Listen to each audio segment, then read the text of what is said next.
안녕하세요. 사연을 부탁해입니다. 오늘의 사연을 소개하겠습니다. 대학 졸업 후 사회생활에 적응하며 바쁘게 지내던 어느 날 회사에서 큰 사건이 터졌습니다. 팀장님이 갑작스럽게 쓰러지셨거든요. 평소 유능하다고 인정받던 분이셨기에 모두 놀라고 안타까운 마음에 병문안을 갔습니다. 병실에서 팀장님이 제 손을 꼭 잡고 말씀하셨어요. 젊을 때 운동 꼭 해라. 나처럼 일만 하다가는 몸 망치기 십상이야. 그날 이후로 팀장님의 당부가 머릿속에서 떠나지 않았어요. 팀장님은 건강관리를 소홀히 했던 걸 후회하며 결국 건강 문제로 회사를 그만두셨고 퇴사하기 전 식사 자리에서도 건강의 중요성을 강조하셨습니다. 그 모습이 제게 깊은 울림을 주었고 그때부터 저는 본격적으로 건강 관리를 하기 시작했어요. 우선 헬스장에 등록해 헬스 트레이너에게 PT를 받기 시작했습니다. 운동은 완전 초보였기 때문에 식단도 트레이너의 조언에 따라 바꾸기 시작했는데요. 인스턴트 음식을 줄이고 신선한 채소와 단백질 위주의 식사를 하면서 몸도 점점 가벼워졌습니다. 어느 날은 퇴근길에 갑자기 비가 억수같이 쏟아졌는데요. 헬스장에 갈지 말지 고민하고 있던 중에 문득 병실에 누워 계시던 팀장님의 얼굴이 떠올랐고 운동은 선택이 아니라 필수다라는 다짐을 하면서 결국 우산을 쓰고 헬스장으로 향했습니다. 헬스장에 도착하니 역시나 사람이 거의 없었어요. 트레이너가 역시 놀란 얼굴로 다가오며 물었습니다. 오늘은 안 오실 줄 알았는데 대단하시네요. 그의 말투가 묘하게 아리송했지만 그냥 웃어 넘겼는데요. 사실 저는 그 트레이너를 그다지 좋아하지 않았습니다. 키는 186에 근육질 몸매 잘생긴 얼굴로 여자 회원들에게 인기가 많다며 자랑을 하곤 했지만 그는 자기애가 너무 강한 편으로 운동 중 거울을 보는 일이 잦았고 종종 여자들한테 인기가 많아서 귀찮다는 말을 아무렇지도 않게 내뱉는 사람이었거든요. 저와는 정반대의 성격인 그가 불편할 수밖에 없었습니다. 무엇보다도 저를 은근히 무시하는 발언을 자주 했는데요. 하루는 제게 대놓고 말을 하기도 했어요. 키가 173이면 결혼하기 힘들겠네요. 요즘 여자들은 키 작은 남자 싫어하잖아요. 그리고 요즘은 남자도 외모가 엄청 중요해요. 회원님, 여자친구 없죠? 그래서 남자도 외모 관리가 엄청 중요하다니까요. 그 말을 듣는데 불쾌감이 들었지만 제가 워낙 내성적인 성격이라 그냥 넘겼습니다. 헬스장이 집에서 가까워서 굳이 트러블을 일으켜 다른 곳에 가고 싶지 않았거든요. 그래서 되도록이면 사적인 이야기를 하지 않았고 트레이너가 뭐라고 말하든 제 자신을 위해 헬스장에 다니는 거라는 생각을 한 채 묵묵히 운동에만 집중하려 노력했습니다. 비가 오나 눈이 오나 운동을 계속하다 보니 몸도 점점 좋아지고 자신감도 붙기 시작했습니다. 그날도 고민하다가 비를 뚫고 헬스장에 갔습니다. 그날따라 헬스 트레이너가 아리송한 미소를 지었지만 크게 신경 쓰지 않았어요. 그의 얼굴이 어딘가 안 좋아 보였는데요. 그냥 피곤한가 보다라는 생각을 한 채 대수롭지 않게 여겼습니다. 그런데 그날따라 트레이너가 궁금하다는 듯 갑자기 말을 꺼냈어요. 회원님, 그동안 궁금했던 게 있었는데 물어봐도 될까요? 제가 옅은 미소를 지으며 고개를 끄덕였고 그가 단도직입적으로 물었습니다. 회원님, 외동이죠? 아, 네, 외동 맞아요. 거봐요, 내가 그럴 줄 알았다니까요. 이 일을 오래 하다 보니까 딱 보면 안다니까요. 아, 네, 신기하네요. 제가 그냥 미소를 띠며 넘겼지만 그가 곧 어이없는 질문을 던졌습니다. 거기다 부모님도 안 계시죠? 그 말에 순간 숨이 턱 하고 막혀왔습니다. 피할래야 피할 수 없는 전국을 찔렸기 때문이었어요. 네? 제가 힘겹게 대답을 하자 그런 제 표정을 보며 그가 여유로운 미소를 지으며 다시 물었습니다. 역시 내 생각이 맞았네. 그의 말에 제가 핏기 없는 얼굴로 힘겹게 입을 뗐어요. 네, 두 분 다 돌아가시고 할머니랑 살았어요. 그러자 그는 무슨 대단한 사실이라도 알아낸 것처럼 기쁨에 찬 목소리로 외쳤습니다. 내가 그럴 줄 알았어요. 사람을 많이 만나다 보니까 내가 반 점쟁이라니까요. 회원님 딱 보자마자 알았다니까요. 그의 예의 없는 태도에 어이없고 불쾌한 마음이 들어 미간을 찌푸렸는데요. 그가 멈추지 않고 말을 이어갔습니다. 사실 제가 아는 동생 중에 부모 없이 자란 애가 있는데 걔랑 회원님이랑 비슷한 기운이 느껴졌거든요. 아무리 노력해도 부모 없이 자란 건 극복이 잘 안 되는 것 같더라고요. 그날따라 그의 말투가 유독 감정을 실은 듯 느껴졌는데요. 그가 그러면 그럴수록 제 얼굴은 점점 새파랗게 질려갔습니다. 저는 고아라는 단어에서 결코 자유로울 수 없는 사람이니까요. 아무렇지도 않은 척하려 애썼지만 제 손이 미세하게 떨리고 있었어요. 그런데 그 순간 갑자기 누군가 다가오는 인기척이 느껴졌고 근처에서 운동하던 젊은 여성 한 분이 다가오더니 단호하게 말했습니다. 저기요, 이분 부모님 안 계신 거 티 안 나거든요? 트레이너가 당황한 얼굴로 물었어요. 네? 혹시 두 분이 아는 사이이신 거예요? 아는 사이는 아닌데 참을 수가 없어서요. 그쪽은 부모님이 계실지는 몰라도 부모님한테 기본적인 예의는 못 배우신 것 같네요. 순간 트레이너 얼굴이 붉어지며 반박했습니다. 근데 운동 안 하시고 왜 저희 얘기하는 데 와서 이러는 겁니까? 그러자 여성이 비웃듯 대꾸했어요. 혹시 이분한테 자격지심 같은 거 있어요? 제가 보니까 이분 굉장히 똑똑해 보이거든요. 지적으로 보이니까 운동만 한 사람으로서 자격지심 같은 게 생긴 거죠? 아니, 내가 왜 자격지심을 느끼겠어요? 두 사람의 목소리가 점점 커지더니 결국 관장님이 와서 사과를 했습니다. 알고 보니 그 트레이너가 평소에도 말을 함부로 해서 회원들로부터 이런저런 컴플레인이 많았던 모양으로 관장님이 트레이너를 불러다 심하게 혼내는 모습이 보였습니다. 너무 순식간에 벌어진 일이라 넋을 놓고 있던 차에 그 여성이 제게 다가와 한마디를 남겼습니다. 그쪽 부모님 안 계신 거 티 하나도 안 나요. 그러니까 저런 사람 말에 휘둘리지 마세요. 제가 보기엔 꿀릴 게 전혀 없는데 눈치를 왜 봐요? 자꾸 눈치 보고 그러니까 사람을 만만하게 보고 더 그러는 거예요. 그 말을 끝으로 그녀는 멀어져 갔습니다. 제가 한참 동안 그 자리에 서 있었는데요. 그날 그녀의 말이 묘하게 가슴 깊이 새겨졌고 이후로도 가끔씩 떠올리며 위안을 받곤 했습니다. 그 뒤 저는 그 헬스장을 그만둘 수밖에 없었는데요. 성격이 워낙 내성적이다 보니 그런 상황에 그곳을 다시 갈 엄두가 나질 않았거든요. 그런데 그 뒤 기가 막힌 일이 일어났습니다. 일주일에 한두 번씩 꿈에 그때 헬스장에서 제 편을 들어줬던 그녀가 나왔거든요. 그동안 그런 일이 단 한 번도 없다 보니 당황스러울 수밖에 없었습니다. 처음에는 며칠 그러다 말겠지 하고 대수롭지 않게 넘겼지만 똑같은 꿈을 계속 꾸는 날이 많아졌어요. 그러던 어느 날은 돌아가신 할머니가 꿈에 나타나셨습니다. 부모님이 일찍 돌아가신 후 저는 할머니와 함께 살았기에 부모님보다 할머니께 더 정이 깊을 수밖에 없었어요. 할머니는 제게 부모이자 친구였고 무엇보다도 가장 큰 위로였습니다. 꿈속에서 할머니가 제 손을 꼭 잡고 말씀하셨어요. 예준아, 오늘은 순댓국밥이나 한 그릇 먹자.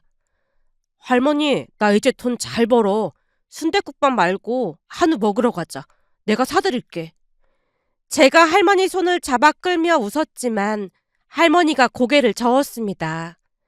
할미는 우리 예준이랑 순댓국밥 먹을 때가 제일 행복했어. 추운 겨울날 뜨끈한 순댓국 먹던 그때가 정말 좋았거든. 그렇게 우리는 순댓국밥집으로 갔습니다. 도란도란 이야기를 나누며 국밥을 먹는 동안 할머니가 옛날처럼 순대를 제 그릇에 담아주셨어요. 할미는 배부르니까 많이 먹어. 할머니도 빨리 많이 먹어. 할머니는 미소만 지으셨는데요. 꿈에서 깨어난 뒤 한동안 눈물이 멈추지 않았습니다. 그날 출근했지만 꿈속에서 미소 짓던 할머니의 얼굴이 떠올라 일이 손에 잡히지 않았어요. 결국 퇴근 후 할머니와 자주 갔던 순대국밥집에 갔습니다. 순댓국 2그릇을 시키고는 빈자리에 할머니가 앉아 계신 것처럼 이번에는 제가 할머니 그릇에 순대를 올려놓으며 속으로 말했어요. 난 많이 먹었으니까 할머니도 많이 먹어. 그날따라 정말로 할머니와 함께 밥을 먹는 듯한 기분이 들었습니다. 그런데 잠시 후 집으로 돌아가던 길에 놀라운 일이 벌어졌어요. 제가 살고 있는 오피스텔에 도착해서 보니 경찰차와 소방차가 가득했거든요. 자세히 들어보니 그곳에 불이 났다고 했는데요. 만약 평소처럼 바로 퇴근해서 집으로 갔다면 저도 화재 현장에 있었겠구나 싶었습니다. 다행히 큰 인명피해는 없었지만 몇몇 주민이 병원에 실려갔다는 소식을 들었어요. 그날 그 일을 겪으며 저는 확신했습니다. 할머니가 저를 지켜주고 계시다는 것을 말이죠. 그런데 며칠 뒤 꿈에 할머니가 다시 나왔는데요. 이번에는 그 헬스장에서 만났던 그녀와 함께였습니다.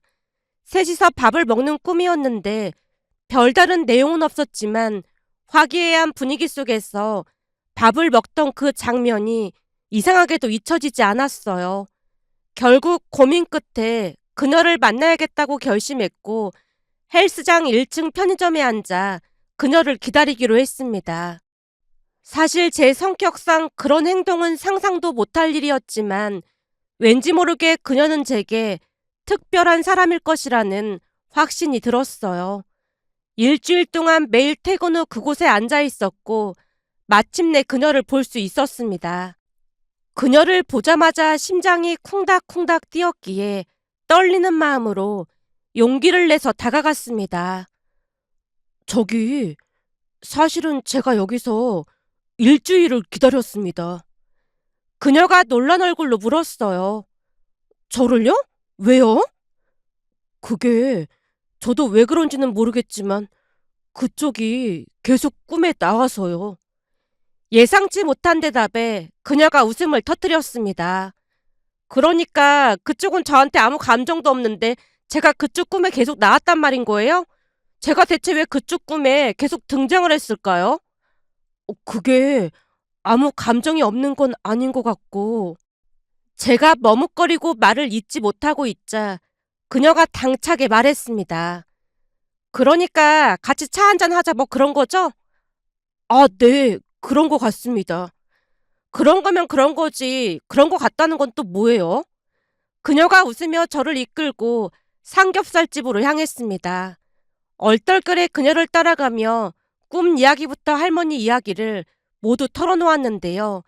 제 이야기를 진지하게 듣던 그녀가 놀란 표정을 지으며 이것저것 물었습니다. 진짜로 제가 등장한 거예요? 저는 저기 이름이 뭐였죠? 아, 예, 김예준입니다. 저는 박소연이에요. 암튼 그러니까 꿈에서 그쪽 할머님과도 제가 같이 밥을 먹었다는 거잖아요? 네, 근데 그 느낌이 너무 좋아서 계속 생각이 났습니다. 저는 꿈 그런 거 미신이라고 생각해서 잘 안 믿거든요. 근데 조금 신기하긴 하네요. 그런 일이 어떻게 가능할까요? 그녀가 놀란 눈으로 저를 뚫어져라 바라봤는데요. 놀라운 반 신기한 반인 그런 표정이었습니다. 그날 이후 우리는 가끔씩 만나 밥을 먹으며 이야기를 나누는 사이가 되었고 3개월쯤이 지났을 때 그녀가 먼저 고백했습니다. 내가 고백 안 하면 예준 씨가 평생 고백 안 할 것 같아서 먼저 고백하는 거예요. 예준 씨도 나한테 호감 있는 건 맞죠? 그럼 우리 이참에 사귈까요? 그녀의 말에 제가 수줍게 고개를 끄덕이며 대답했는데요. 소극적인 제 성격과는 다르게 호탕한 그녀의 모습에 더욱 반했다고 해야 할까요? 소연이와 연인이 된 후 우리는 여느 커플처럼 행복한 시간을 보냈습니다. 함께 맛집을 찾아다니고 공원에서 산책을 하며 사소한 일에도 웃음을 터뜨렸거든요. 수연이가 워낙 시원시원하고 성격이 좋은 편이다 보니 약간은 우울하던 제 삶에도 활력소가 되었습니다. 그러던 어느 날은 수연이가 말을 꺼냈습니다. 예준 씨, 우리 부모님이 한번 보고 싶다고 하는데 괜찮을까? 부모님께서? 응. 사실 내가 그동안 남자친구 없이 지내다 보니까 부모님이 예준 씨를 엄청 궁금해하고 계셔. 소연이의 말에 잠시 머뭇거리다 조심스레 대답했습니다. 소연아, 근데 혹시 내가 고아라는 건 알고 계셔?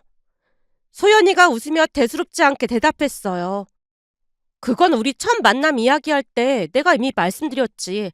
그 얘기 듣자마자 엄마가 예준 씨랑 내가 인연인 것 같다고 하면서 엄청 신기하셨어.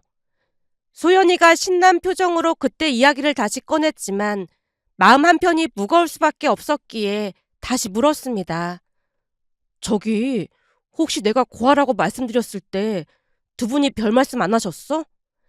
그러자 소연이가 눈을 크게 뜨며 말했습니다. 대학 졸업하고 취업할 때까지 할머님이랑 같이 살았는데 고아는 무슨 고아야. 그리고 설령 그렇다고 해도 그게 그렇게 중요한 거야? 우리 부모님은 전혀 상관 안 하고 계시니까 신경 쓰지 마. 오히려 우리 부모님은 예준 씨가 대단하다며 칭찬하셨는걸? 그 말에 머쓱하게 웃으며 고개를 끄덕였습니다. 수연이가 더 밝은 목소리로 덧붙였어요. 엄마가 다음 주 주말에 밥 해준다고 했어. 갈 거지? 알았어. 겉으로는 아무렇지도 않은 척 대답했지만 속으로는 걱정이 되기 시작했는데요. 수연이를 만나면서 그녀의 가족 분위기가 얼마나 좋은지 알 수 있었습니다. 소연이 부모님이 소연이를 얼마나 사랑하고 또 가족이 얼마나 단란한지 그녀의 말 한마디, 행동 하나하나에서 자연스레 느껴졌거든요. 그런 그녀의 가족들에게 부모가 없는 제가 다르게 보일 수도 있겠다라는 생각에 마음 한편이 무거웠지만 소연이의 밝은 미소를 보며 믿어보기로 했습니다. 그녀의 부모님이 소연이처럼 따뜻한 분들이기를 바라며 주말 약속을 기다렸어요. 시간이 지나 약속한 날 떨리는 마음으로 소연이네 집으로 향했습니다. 문을 열고 들어서자마자 소연이 어머님이 활짝 웃으며 제 손을 덥석 잡으셨어요. 어서 와요. 기다리고 있었어요. 따뜻하게 반겨주시는 모습에 얼었던 마음이 조금은 녹는 듯 했는데요. 식탁 위에는 제가 좋아하는 반찬들로 가득 차 있었습니다. 제가 자리에 앉자마자 어머님이 이것저것 제 앞에 놓아주시며 쉴 새 없이 챙겨주셨어요. 좋아하는 음식들로 만들어봤는데 입맛에 맞을런지 모르겠네요. 어머님의 정성어린 마음이 느껴졌는데요. 밥을 먹는 동안 소연이 아버님도 유쾌하게 말씀하셨기에 조금씩 긴장을 풀며 웃을 수 있었습니다. 그렇게 편안한 시간을 보낸 후 집으로 돌아가기 전 어머님이 주방에서 뭔가를 들고 나오셨어요. 온다고 하길래 밑반찬을 좀 만들어 봤어요. 가져가서 먹어요. 손수 싸주신 반찬을 보니 갑자기 돌아가신 할머니 생각이 났습니다. 할머니가 만들어주시던 반찬들이 떠올라 저도 모르게 눈시울이 붉어졌는데요.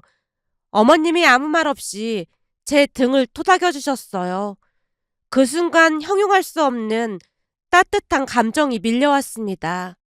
그것은 위로와 감사, 그리고 오래된 그리움이었다고 해야 할까요? 수연이네 가족 덕분에 다시 한번 가족의 따뜻함을 느낄 수 있었습니다. 그 이후 소연이네 가족들과 함께 여행도 다니고 아버님께 낚시도 배우면서 더욱 가까워졌습니다. 두 분 모두 편견 없이 있는 그대로의 제 모습을 봐주셨고 언제나 따뜻하게 대해주셨어요. 정말 감사하고 소중한 분들이라는 걸 날마다 느꼈으니까요. 그렇게 시간이 흐르고 결혼 이야기가 오갔는데요. 어느 날은 어머님이 걱정스러운 얼굴로 말씀하셨어요. 예준이 불편하면 그냥 간단하게 결혼식 올릴까?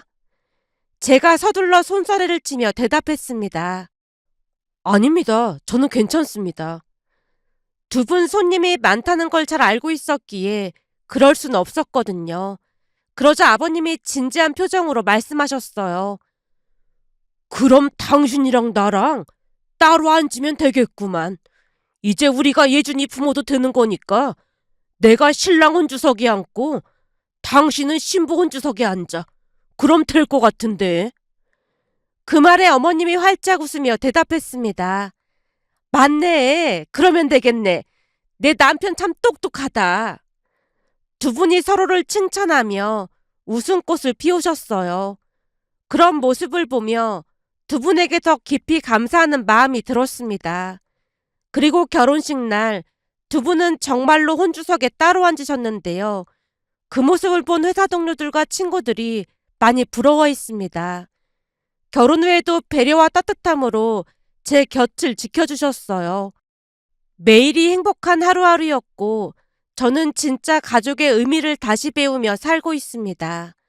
그러던 어느 날은 결혼식에 참석해준 고등학교 동창들에게 밥을 사기로 해서 만나러 나갔는데요. 오랜만에 만난 친구들이 제 모습을 보고 깜짝 놀랐어요. 예준이 얼굴 좋아졌다. 결혼하더니 완전 달라졌네. 전에 비해 훨씬 밝아 보여서 우리도 기분이 좋다. 친구들이 저를 보며 연신 부러워했고 특히 결혼한 친구들은 장인 장모님 이야기를 듣더니 감탄을 쏟아냈습니다. 니네 장인 장모님 대단하시다. 혼주석도 따로 앉으셨잖아. 그날 우리 완전 감동했잖아. 요즘 세상에 그렇게 좋은 분들 없으니까 잘해야 해. 친구들의 말에 제가 고개를 끄덕이며 미소 지었는데요. 그 순간 예전부터 저를 무시하던 선우가 갑자기 입을 열었습니다. 예전에는 부모 없다고 이리저리 튀던 예준이가 사람 됐네. 그치만 친부모가 아닌 이상 항상 조심해야 하지 않을까? 니네 부부싸움 하면 팔은 안으로 굽는다고 아마도 돌변할걸? 이래서 부모가 있어야 든든하다니까. 순간 분위기가 묘하게 가라앉았습니다. 다른 친구들도 어이없다는 표정을 지으며 선우를 쳐다봤지만 선우는 여전히 무심한 표정으로 소주잔을 들고 있었어요. 예전 같으면 그런 말에도 그냥 웃어넘기고 말았을 텐데 아내를 만난 뒤 그렇게 행동하는 게 능사가 아니라는 말을 들었던지라 제 안에도 작은 변화가 생겼습니다. 제가 잘못한 것도 없는데 더 이상 무시받으며 지내고 싶지 않았거든요. 결국 제가 선우를 똑바로 바라보며 싸늘한 목소리로 말했습니다. 그건 네가 걱정할 일이 아닌 것 같은데. 그리고 진짜 친구라면 그렇게 말하지도 않겠지. 예상치 못한 차가운 대답에 선우가 멍한 표정을 지었고 다른 친구들도 긴장한 얼굴로 우리 둘을 바라봤습니다. 친구들 모두 선우가 제게 했던 것들을 전부 알고 있었거든요. 그랬기에 제 결혼식에 선우가 참석을 한 모습을 보고 다들 놀랄 수밖에 없었는데요. 선우는 부모를 잘 만나서 부잣집 도련님이라는 말을 듣고 살았습니다. 선우는 그 시절 정말 유명했는데요. 선우네 아버지가 사업으로 큰돈을 벌어 학교에 후원도 많이 하다 보니 선생님들조차 선우 눈치를 봤으니까요.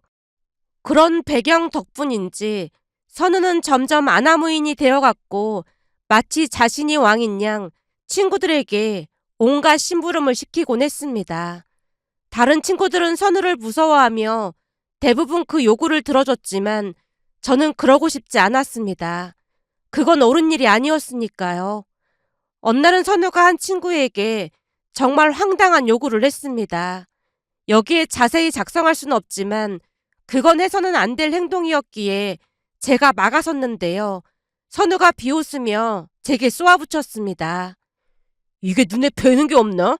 부모도 없는 주제에 어디서 주저넘게 굴어. 그러다 결국 선우와 몸싸움이 벌어졌고 경찰서까지 가게 되었습니다. 잠시 후 선우네 아버지가 경찰서로 들어왔는데요. 저를 보자마자 얼굴이 일그러지더니 소리쳤어요. 너는 부모도 없는 게 뭘 믿고 우리 귀한 아들 얼굴을 이 지경으로 만들어놨어? 라며 손을 들어 뺨을 올려붙이려고 했는데요. 경찰 눈치를 보며 곧장 손을 내리는 모습이었어요. 그 순간 아무 말 없이 고개를 숙이고 있을 수밖에 없었습니다. 담임 선생님이 선우 아버지에게 읍수까지 하고 있는 와중에 더 이상 문제를 일으킬 순 없었으니까요. 담임 선생님이 허리까지 숙이며 선처를 호소했고 제가 울며 겨자 먹기로 선우에게 머리 숙여 사과를 하면서 일단락 되었는데요. 아마도 그날 이후 제 성격이 소극적으로 바뀌지 않았나 싶었습니다. 그날 이후 선우와 저는 완전히 앙숙이 되었지만 선우도 더 이상 제게 함부로 하지 않았고 그냥 투명인간 취급을 할 뿐이었어요. 그랬기에 결혼식 날 선우의 얼굴을 보고 깜짝 놀랄 수밖에 없었습니다. 다른 사람도 아니고 선우가 제 결혼식에 참석하리라고는 꿈에도 생각하지 못했거든요. 친구들조차도 선우를 보며 놀란 표정이었으니까요. 모임 초반 분위기는 화기애애했지만 선우가 자리를 잡고 앉으면서부터 점점 묘한 기류가 흐르기 시작했습니다. 선우는 여전히 옛날처럼 무례한 태도를 보이며 말을 툭툭 내뱉었거든요. 순간 분위기가 싸늘해졌고 저도 지지 않고 맞받아치자 순간 선우가 제 뺨을 올려붙이는 게 아니겠어요. 그날 저는 별말 하지도 않았고 그냥 우리 일에 상관하지 말라는 말만을 했을 뿐이었기에 저도 참지 않고 똑같이 선우의 뺨을 올려붙였습니다. 예전에 억울했던 일들이 머릿속을 스쳐 지나갔거든요. 그러다 보니 일이 커지고 말았습니다. 잠시 후에는 둘이 바닥에 나뒹군 채 난장판이 나고 말았고 식당 주인이 경찰에 신고를 하는 바람에 또다시 경찰서로 가게 되었습니다. 그리고 역시나 선우는 아버지에게 전화를 해서 자초지종을 말하는 듯 했는데요. 저도 망설이다가 아내에게 전화를 해서 상황 설명을 했습니다. 잠시 후 누군가 경찰서 안으로 뛰어들어왔고 자세히 보니 선우 아버지가 분명해 보였어요. 그리고 그 뒤를 따라 장인 장모님과 아내가 들어왔는데요. 아마도 아내가 장인 장모님께 연락을 했던 모양이었습니다. 제가 어쩔 줄을 몰라 한 채 서 있던 순간 선우네 아버지가 제 앞으로 다가오더니 소리쳤습니다. 또 너야? 부모도 없으면 조용히 살라고 했지. 내가 너 깜빵 보내버릴 테니까 단단히 각오해. 그때 수단 방법 가리지 않고 깜빵 보냈어야 했는데 후회 막심이다, 후회 막심이야. 아마도 선우가 그 전에 있었던 일까지 이야기했던 모양으로 선우네 아버지가 제게 막말을 쏟아내며 순식간에 제 뺨을 올려붙였는데요. 그 순간 장인어른이 뛰다시피 달려와서 선우 아버지의 뺨을 올려붙이는 게 아니겠어요. 순간 시간이 멈춘 듯 경찰관들도 많이 당황해하며 급히 두 사람을 말렸는데요. 선우네 아버지가 장인어른에게 소리쳤습니다. 당신 지금 이게 뭐하는 짓이야? 당신이 먼저 우리 아들 뺨 올려붙였잖아. 그러니 나도 그런 거 아니야. 당신이 뭔데 귀한 우리 아들 얼굴에 손을 대 손을 대긴. 뭐? 아들? 제가 고아인데 아들이라니. 다 필요 없고 난 저는 반드시 깜빵 보낼 거니까 각오해. 그럴 수 있으면 그래 보던지. 그치만 나도 모든 인맥 동원해서 법적으로 대응할 테니까 그런 줄 알아. 내가 이래봬도 서울대 법대 출신이야. 우리도 가만히 있지 않을 테니까 한번 해볼 테면 해보시던지. 장인어른이 변호사 친구에게 전화를 하는 모습을 보더니 선우네 아버지 얼굴이 사색이 된 채 쌍방과시를 운운하며 좋게 좋게 합의하자고 말을 바꾸는 게 아니겠어요. 그런 와중에 장모님도 소리쳤습니다. 다시 한번 내 아들한테 이따위로 하기만 해. 내가 아주 그냥 아작을 내버릴 참이니까. 그런 두 분의 모습을 보며 가슴속 깊은 곳에서 뜨거운 무엇인가가 올라왔는데요. 혼자가 아니라는 생각에 눈물이 눈앞을 가렸습니다. 그렇게 시간이 지나 선우를 제외한 친구들을 다시 만나게 되었는데요. 그날 친구들 이야기를 들어보니 이미 오래전에 선우네 아버지 사업이 부도가 나서 망했다고 했습니다. 그 말을 듣다 보니 그날 선우네 아버지가 꼬리를 내리고 주랭랑을 친 이유를 알 수 있었습니다. 친구 말에 따르면 선우가 중소기업에 들어갔지만 그마저도 회사 사람들과 싸워서 몇 번이나 옮겼다고 했어요. 어떻게 된 게 가는 회사마다 3달을 못 넘긴다고 하더라고. 하긴 그 성격이 3달이면 많이 버틴 건가? 친구의 말을 들으며 올바른 가정교육이 얼마나 중요한지 다시 한번 깨달았답니다. 문득 며칠 전 장인 장모님 그리고 아내와 함께 고등학교 때 담임 선생님을 찾아뵀는데요. 선생님이 눈물까지 흘리며 저를 꼭 끌어안아 주셨습니다.